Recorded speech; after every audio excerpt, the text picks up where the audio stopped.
Whew. You shake your head. Where are you? Oh, right. Just about to finish up the prototype. You fiddle with the display. The device is so intricate that you had to buy another screwdriver, specialized, just to twist the screws. Just another one for the collection, you think, as you tighten the final seam. The completed headset sits in front of you on the desk. Its diagnostics flashing on your monitor. Something feels very familiar about all of this. Maybe it's because you've been through this before with previous versions of the project. Who knows? You've certainly been at it long enough. The home lab is good enough for what you need. It doesn't compare to the university's facility, but after the mishap with the Neurolab's test rats, you aren't allowed back inside the building unless you want to deal with the police. Of course, you can still operate just fine in your garage, but it isn't ideal. Fortunately, your old lab partner took your side, so you aren't completely cut off. The frames snap into place and you inspect your work. At first glance, the device looks like a pair of glasses from a high school film project. Square frames with various wires and bits of metal poking out. 2 external power supplies which clip to your belt. Velcro straps extend from the temples like tentacles. It's not pretty, but appearances are something for the marketing team to worry about before it goes to mass production. You set the screwdriver down and pick up the headset. It's a little heavy, which makes sense considering the odds and ends bolted onto its framework. Your last prototype had enough wires poking out of it that it was like wearing a visor made of steel wool. The scabs it left are still behind your ears. This iteration is far more self-contained. Cable management was a skill you taught yourself when you built your first PC, and it seemed like it would come in handy to make sure the glasses weren't too messy. A few community college classes on introductory electrical engineering taught you how to hook up the circuits as needed. You turn the glasses over in your hand, and you aren't really sure what you expected. It doesn't snap onto your face. It doesn't come alive and drill a wire into your brain. It just sits there. You admonish yourself for being silly and boot up the program on your terminal. One downside to getting ejected from a university lab is a lack of sterile test environment, but your apartment should do good enough for what this headset is designed to do. You take a second to consider what you're doing and then lower it over your face. The headset rests heavy on the bridge of your nose and the metal is cool against your cheeks. You fasten the Velcro behind your head. It's still a little front heavy, but after tightening the straps it settles more comfortably. The electrode's rubber is cool against your temple. You clip the power supply units to your belt and you take a deep breath before you flip the switch. In the right lighting, the batteries resemble larger than average fanny packs. Not exactly a fashion statement, but they fit with the retro futuristic appearance of the headset itself. The glasses thrum against your face as diagnostics scroll down the screen on your terminal. Things seem steady, though the cooling fan on the power supply whirs into overdrive. The hardware supplier promised they wouldn't explode if overloaded, and you took her word that you weren't strapping grenades to your hip. Though small, the amount of power needed to operate these glasses was prodigious. It was something to streamline in the future model, but right now it was simply enough to make sure the things worked at all. Engaging neuromechanical interface, reads the bottom line of the diagnostic scroll. The electrodes on your temple heats up as your vision fuzzes slightly and the dizziness washes over your mind. But then the moment passes. Your sight sharpens again and the display flashes a green check mark in the bottom right corner. Okay, initial startup works, you think. Time to actually test its functionality. For as long as you can remember, you've always had trouble deciding which course of action was the most important at any given time. It first manifested when you were a child, a scrawny little thing, perpetually underweight compared to the other kids your age. Incredibly bright, as every adult teacher put it, after even a moment. Observing you at work, but unable or unwilling to prioritize what you needed most. What initially seemed like a lack of appetite was soon identified as an unwillingness to admit you needed to do something else besides work on whatever project you set your mind to. In human development terms, the ability to plan, focus, and execute multiple tasks is referred to as executive function. It's what allows people to prioritize tasks without distraction or impulse derailing their progress. And it's what lets people interrupt their ongoing projects if they realize they need something else. You never lacked executive function per se, but it was never something which came naturally to you. When you set your mind on a goal, you pursued that goal to its completion at the expense of everything else. For a while, You were proud of this single-minded devotion to your plans, despite the hungry nights spent in the lab, or the lonely nights spent in the lab, or the rushed bathroom runs when you realized you spent the entire day in the lab with no breaks. Your output was extraordinary, and certainly well worth the effort. When Charlie left, though, it definitely highlighted some shortcomings with your methods. It was the first time your inability to recognize what you truly needed to prioritize caused any trouble, and so you decided to get to work on it. APP.eal was the name of a project, APP.eal, an artifact from a previous iteration which would highlight environmental objects you desired. Of course, your science wasn't exactly enough to filter through the blunt urging of the id, and the concept was shelved after some uncomfortable initial testing. This was a third iteration of APP.eal, one which utilized a far more nuanced program to filter through the white noise of the human brain, identify what the body or mind needed, and highlight the shortest path through the local environment to fulfill that need. A robust artificial intelligence parsed the visual inputs from the camera and displayed the path on the lenses. Simply put, the glasses tell you what you need and where to get it. The only indication the glasses are on is a small flashing exclamation point in the bottom right-hand corner of your field of vision. You focus your thoughts on the alert and the message, "Calibration needed," flashes up on the display. Would you like to calibrate APP.eal? You sharpen your thoughts on the word yes, and the menu disappears. A loading bar fills from left to right and then disappears also. The display goes dead. The power supply fans at your belt go silent. You sit for a moment, taken by surprise. This should have worked. What went wrong? You go to remove the glasses when suddenly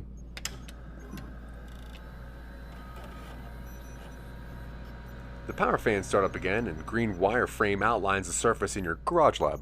Identifying, the heads-up display says. And the green wireframe fades to leave an arrow on the ground. Wait, you think. It's clearly directing you towards something you need, or something you want, but it hasn't identified what that thing is. An obvious shortcoming in hindsight, you think, but something to be addressed after this test?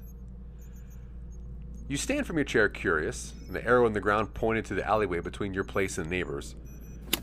You disconnect the headset from your desktop terminal and the display fizzles briefly as it swaps to local processors. The power indicator says you have a good 4 hours before it needs to get plugged in. Perfect for a field test.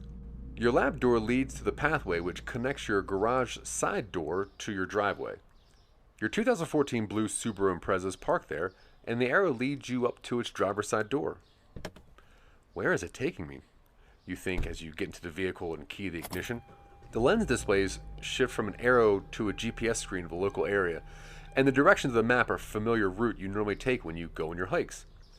Maybe APP.eal was telling you needed to get out and have some fresh air. The weather recently was not very hospitable to outdoor activities, and though you've enjoyed your time in the lab, it was important to get out and about in nature sometimes. You reverse out of the driveway and follow the directions on the glasses lenses. I guess we're going on a field test, you say to no one in particular. A normal occurrence for you, now that you live alone. You consider the glasses, and a shiver goes down your spine. You hadn't expected the onboard artificial intelligence to have such a fidelity as to schedule its own field test. It's obvious now that's what you sought out to do, but to have the program sharpen to its focus so quickly catches the breath in your chest. You do your best not to drive distractedly, but the magnitude of the potential applications for a technology like this. If this tech has truly parsed out your desire for a test run and scheduled one itself, it was already a rousing success. Now you just need to see what it thought was an appropriate test.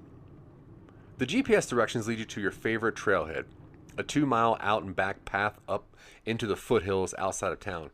It's a beautiful sunny day, comfortable with long sleeves, and just bright enough that APP.eal's lenses kept you from squinting too tight. The headset's arrow leads up the trail into the trees. You realize that you're ill-prepared for a hike and consider going back to your home for at least a water bottle, when the arrow on the ground shifts and loops, twisting back towards the trunk of your car. You frown and follow it and open your trunk. The lens projects a green wireframe over the contents of your vehicle and highlights an unopened plastic bottle you now remember leaving after a failed attempt at attending a pickup soccer game last week. Rapid response and adaptation to changing needs, you say under your breath as you retrieve the water bottle and shut the trunk. You remind yourself to review the code when you get back to the lab. This is far more than you'd ever expect from what is essentially a Frankenstein's monster of spaghetti code pieced together from multiple different sources. The arrow on the ground once more goes up the trail and you follow it. It's a gorgeous day, but your mind is preoccupied with the hardware on your face. If these first results are conclusive, then you've stumbled upon something which could dramatically affect human productivity in the workspace, or safety operations, or even recreation. You stop to pick up a stone from the trail. One of the trees nearby is laden with pine cones, and you eye one about halfway up the trunk. All right, we're going to knock that one out of the tree, you say out loud. You aren't sure if the glasses gain any benefit in calculation or interpretation from the microphone input, but you've included a microphone, so it bore testing. The arrow in the trail disappears and a halo appears just at the end of your arm's reach. As you wind back to make your throw, the halo shifts slightly, but always just where you would release a stone were you to throw it. You lean back, aim, and throw the stone carefully to let loose just as your hand passes through the spot displayed on the lens. The rock sails through the air and strikes the pine cone square center. Oh man, you say. Real-time adjustments and display for velocity, angle, and projectile weight. Your hand starts shaking slightly. Even the military doesn't have anything quite like this, at least not openly available. And you've built this in your garage. The potential applications... You continue your walk along the headset's arrow, but the possibilities occupy your attention. If this tech could be expanded upon, it could revolutionize life as you know it. AI-assisted disaster relief efforts could identify where to best allocate resources almost before the disaster arrived. Architecture and infrastructure could be optimized with minimal effort. Attach this tech to robotic servitors, and the country could have an automated squad of predictive drones capable of quarterbacking much of society's busy work. You are so consumed in your thoughts that you don't hear the dry, husky rattle until it's too late. The headset display flashes a warning, but it doesn't identify what until you feel the snake's fangs sink into your ankle. You shout as it feels like the veins inside your leg catch on fire and you collapse. The snake disappears into a nearby underbrush, and you just catch a glimpse of the diamond grid pattern along its back. Oh, you say as you feel the sight of the wound going numb. You rack your brain to try to remember if you knew anything about treating snake bites. The old school recommendation was to suck the venom out, but you couldn't remember if that was debunked by the internet or not. And it would have been an awkward angle anyway. The headset beeps and catches your attention. The arrow flashes to extend off trail, in the opposite direction of the snake, down the hillside. The green wire frame overlay appears and highlights a distant patch of plant life standing out against the arid mountain grass. The directions on the screen read, Obtain Acaranthus aspera. You check your cell phone. You have 2 bars up here on the trail, most likely enough to make an emergency call out. But who knows how long it'll take to get an ambulance and EMT team up here. What do? While field testing your new predictive heads-up display, you were bitten by a rattlesnake. Rather than call an ambulance, you followed APP.eal's AI to a cluster of plants in the hopes they will slow the venom. You pause for a moment before you go crashing through the underbrush. Your forehead is sweaty, from the sun, from the stress, or from the venom, you aren't sure. You've never been bitten by a snake, let alone a rattlesnake, and you don't know off the top of your head how long the venom takes to spread. It's probably less time than it would take for an ambulance to arrive, and so far this tech has proven itself far more sophisticated than you've expected. You aren't sure what exactly Acaranthus aspera is, but if the tech tells you it'll help, you believe it. You can call for an ambulance afterwards. The plant resembles wheat, but the top flowers are turning a pale shade of lilac. You start pulling the stalks whole from the ground until you have a good handful. Well, what do I do now? You ask the headset. Obtain is what it had said. Now all it's doing is highlighting the plants. Your legs have gone numb around where the snake bit you, but lines of fire still inch up your calf. Your ankle has started to itch fiercely, and the heads-up display is frustratingly blank. You pull out your phone and bring up a web search, Acaranthus aspera, you type, copying the words on the heads-up display. It takes longer than normal for your connection ping to return results, but after a minute or so, you see a whole page of facts about this plant. You wipe sweat from your eyes. Your vision has started to blur around the edges. Aqueous extracts, says one of the search results, but you're having trouble making out the words. Extracts? But for venoms? Should you apply them to the wound or ingest them?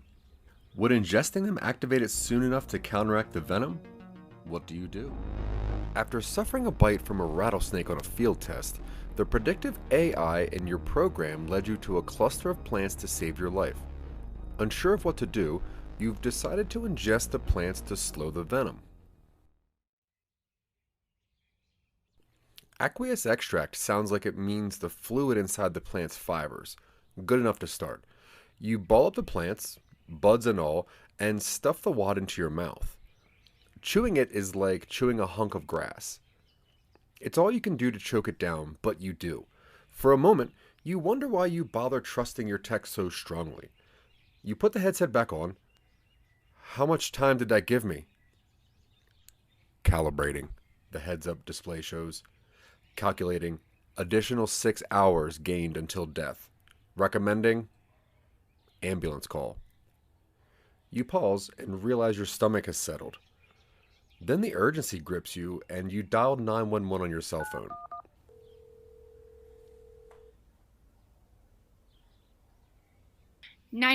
What's your location? Hi, you exhale.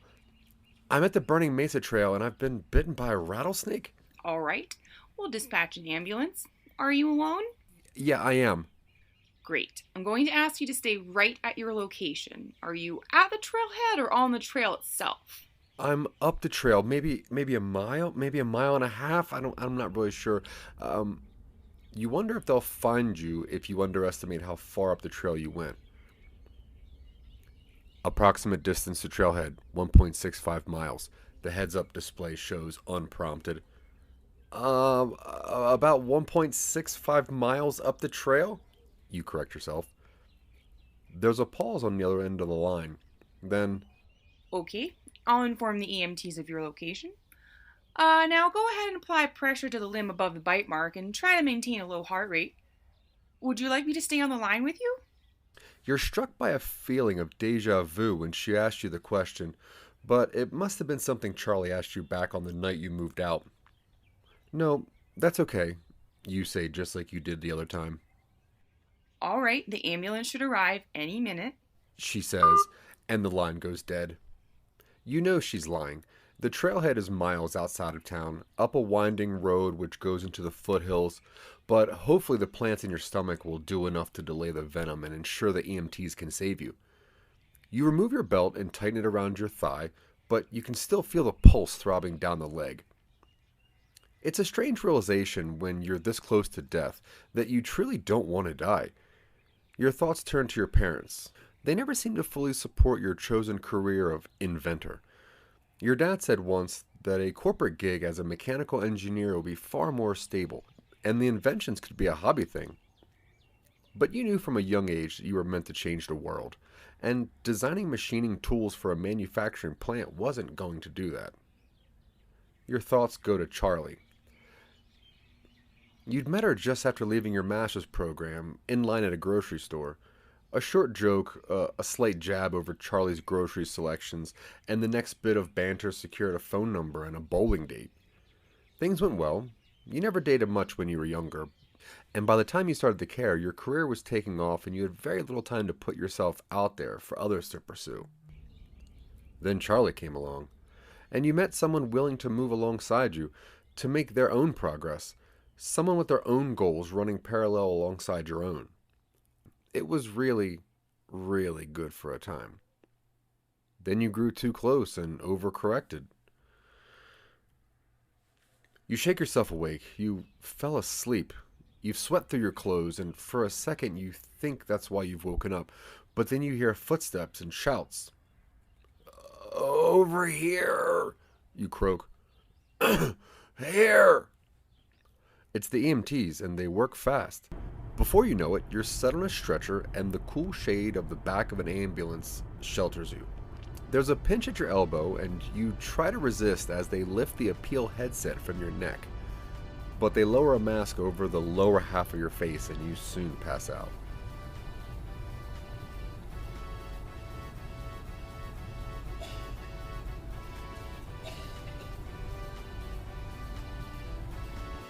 You fade in and out of the hospital ICU.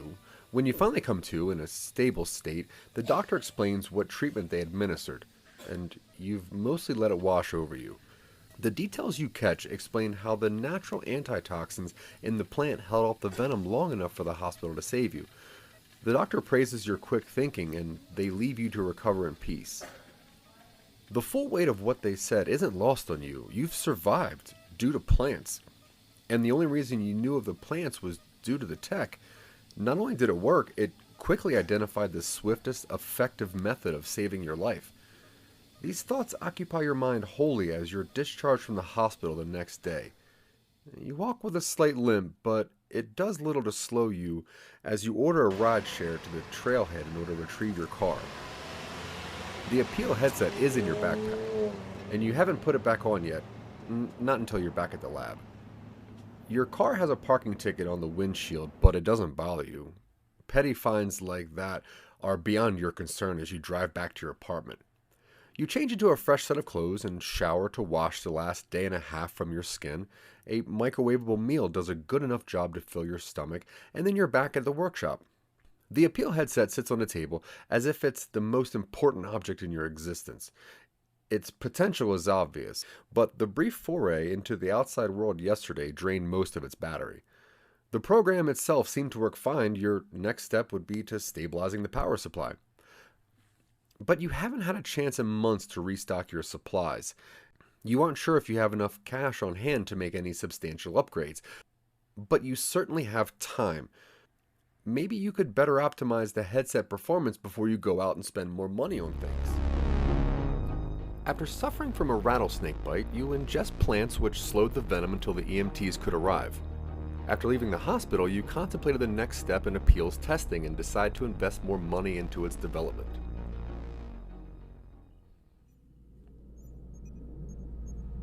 You drum your fingers on the desktop. You don't have a lot of money, that's true, but you have things you can sell. Pop culture paraphernalia, gadgets you don't use anymore, old computer parts which are obsolete for you but would definitely generate some income for the right buyer.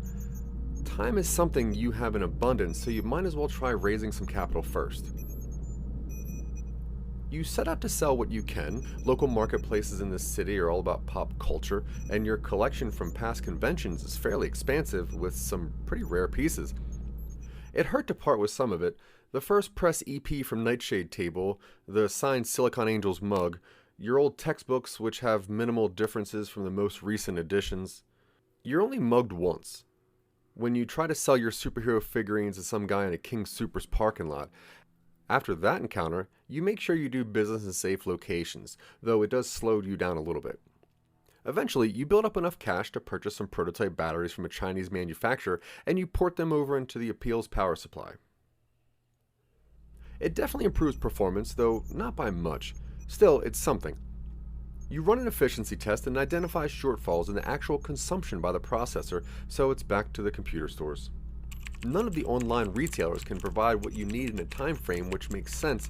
The home PC craze has completely upset markets which used to stay consistent year over year, and now there's a 6-month wait on even the most basic of CPUs. Part of you wonders at the wisdom of creating such a sophisticated platform, but your pride quashes that worry. You've come this far, you should keep going. Even though you find a second-hand buyer willing to part with their parts, you pay an exorbitant amount of money for it, and it arrives later than you'd like, but in working order regardless. Good enough. You perform the necessary upgrades and power on APP.eal. Find the most efficient method of upgrading your hardware, you tell APP.eal. The headset whirs as it calculates, and eventually it connects to your desktop PC. It navigates to your Tor browser, and you hastily ensure your VPN is working before it processes the headset's search.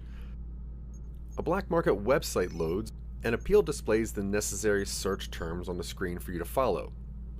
You hesitate, You don't normally use the dark web for much, just the occasional recreational drug purchase when you need to experience a little bit of ego death, but you know the possibilities available on the network, and if APP.eal believes that it's the best way to upgrade itself, you're going to follow it.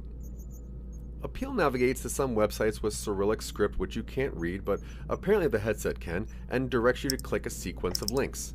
You do your best to make sure you aren't ordering massive quantities of drugs or hitmen, and eventually land on a payment page that seems like it's telling you to order some sort of Russian military chip. You can't decode what it is exactly though. You frown. The dark web and its various shops use Bitcoin as payment, and you have some Bitcoin, sure, but you were going to wait to see if it wouldn't hit a high again. Of course, it's been sitting low for a while, and who knows where APP.eal could lead. At least APP.eal is consistent in delivering results.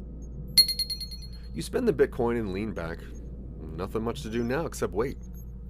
Or ask APP.eal what is the best way to make money. You're already just above where you need to be to make rent. If you spend on anything except the absolute necessities, you'll be out of an apartment. You go inside and look in your kitchen cabinets and take stock of your grocery situation. It's grim to say the least. You have blocks of instant noodles, sure, and cans of beans, though your freezer and fridge are getting pretty bare. You do some quick mental math and figure out you can at least make it until your next residual paycheck from the university, so long as they don't remember you've slipped through the cracks. Over the next few months, you knock out some basic consultation projects, some freelance tech contracts, various other gigs from job websites. It's not much, and it's not easy, but you pay your rent and only tighten your belt by 2 notches. As the weather gets colder, you bundle up, choosing to leave the heat off to save money on your bills. The pipes in your building are burst, but you manage to convince the landlord of your inconvenience. You don't use APP.eal during the interim. With the new tech on its way, at some point you don't want to mess with it or get any other ideas to implement later. Spending your Bitcoin isn't something you like doing lightly, so you want to make sure it's a fresh install when it arrives, which it eventually does, though it takes almost half a year of hard, cheap, isolated living before it does. You dust off APP.eal and crack open the frame to add the chip to its internals. The make isn't quite like the other chips you purchase from your standard suppliers, so you make sure to disconnect APP.eal from your home network before you turn it on. After some startup diagnostics, you fit the glasses to your face. There's an obvious increase in boot speed and interface responsiveness, and when you give it some basic commands, the response time is clearly enhanced. You make sure your antivirus is up to date and your VPN is active when you re-enable APP.eal's network access. Nothing explodes and you don't receive any security notifications, so you figure it's probably not loaded with Russian malware. But what to ask it? In order to test APP.eal's new capacity, it should be something substantial, something game-changing. You look around your workshop, now as sparse as it's been since you started this whole project. You think about your apartment, empty of anything you've once enjoyed, low on food and comfort. You had originally set out to develop something which could aim you towards what makes you happy. So far, all you've done is drain your bank account, isolate yourself from anyone in the outside world, and develop a pair of fancy but impressive glasses. Maybe you do deserve some sort of fulfillment. Maybe it would be better to actually put APP.eal to use in something big. What do you ask for? After deciding to invest what money you have into APP.eal's development, you run into a bottleneck. You've determined the best test of APP.eal's enhanced abilities is to ask it for some excitement in your life. You lean forward and push against the bridge of your nose. You spent so long perfecting this project with no true end goal beyond its sale, but if you're right, you hold the key to the rest of your life right here. With any luck, it can also help you recoup some of the money you've sunken into this development. Give me some more excitement, you say. Give me some excitement and prove to me you're worth it. APP.eal doesn't spend long calculating the best route towards what you're asking, whatever that may be. You follow its waypoint outside down the street to the bus stop. The bus into the city arrives, and you board it. The waypoint is somewhere downtown, but you take the opportunity to simply enjoy being out and about with people around. No one on the bus meets your gaze, but you catch a few of them looking at your strange headgear. If only they knew what kind of tech you were testing. You disembark the bus downtown near the financial sector. The waypoint leads you down the sidewalk, and you pointedly ignore anyone who isn't in the headset's focus. It's a gorgeous day out, and you take a moment to appreciate the warmth. It seems you spent the entirety of the winter indoors perfecting APPeal's functions, and hopefully it was worth it. You let the warm wind whip at you for a moment before you follow the waypoint across the street. It leads to a glass revolving door, and you go in with little hesitation. The interior of the building is ornate, a bank you realize, with a chandelier and overstuffed armchairs in the waiting area. A wall of tellers to the right, though the waypoint leads you past them. You follow it, almost automatically, as you take in the surroundings. It's been so long since you've been in a crowded public space you've almost forgotten what it was like. The waypoint leads you through a pair of doors and down a set of stairs. You consider how it knows the path to take, but the GPS you installed is relatively sophisticated. And with the upgrades, it's probably able to jack into the internet and intuitively download any blueprints available in public databases. And who knows what that Russian chip does? Maybe it's actually military hardware and you've actually made it so APPeal can hack into public networks. You laugh at the thought as the waypoint leads you into a small alcove. You stop, there's no exit, but the waypoint has started to display a countdown. Wait. 7. 6. 5. Wait, where are you? You suddenly realize you followed the waypoint into the employee-only part of the bank.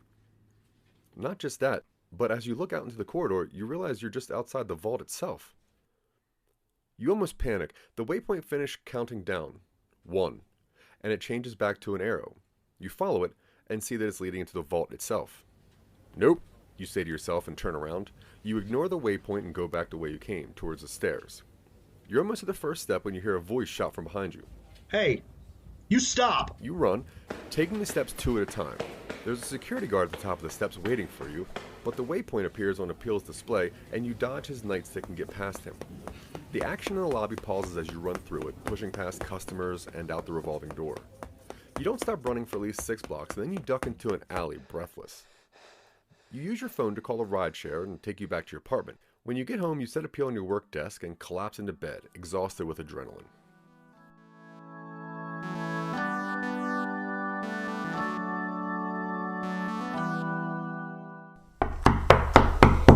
You're woken by a rapid knocking at your door. When you answer, it's the police. They show a warrant for your arrest and take you into custody, saying you're being charged with attempted robbery. They take you to your precinct, where you meet with a lawyer. Apparently they pulled your face from security camera footage, and while it's not a completely shut case, your public defender advises you to plead guilty. With a spotless record like yours, you're more likely to get community service and probation rather than actual jail time. It all happens so fast. Pleading guilty means you don't have to endure a lengthy trial, and the judge seems like he's willing to be lenient when it comes to sentencing. But then the prosecution brings forward additional information and charges relating to sedition and purchasing illegal military hardware through black market connections. You sit as the evidence is brought forth. They present the new schematics for the upgrades you've applied to APPeal after purchasing the Russian microchip, your occasional history of transactions on the dark web, your research and history with the university. You get a new lawyer. The previous one was ill-equipped to deal with someone charged with sedition. You have little to offer in the way of defense. The evidence strongly points to the direction the prosecution presents. The trial is little more than a show, and you're found guilty on all charges. The sentence is handed down. 20 years in prison for felony sedition against the government. You're remanded to a federal penitentiary where you spend the rest of your life. You spend the rest of your life in federal prison. The end.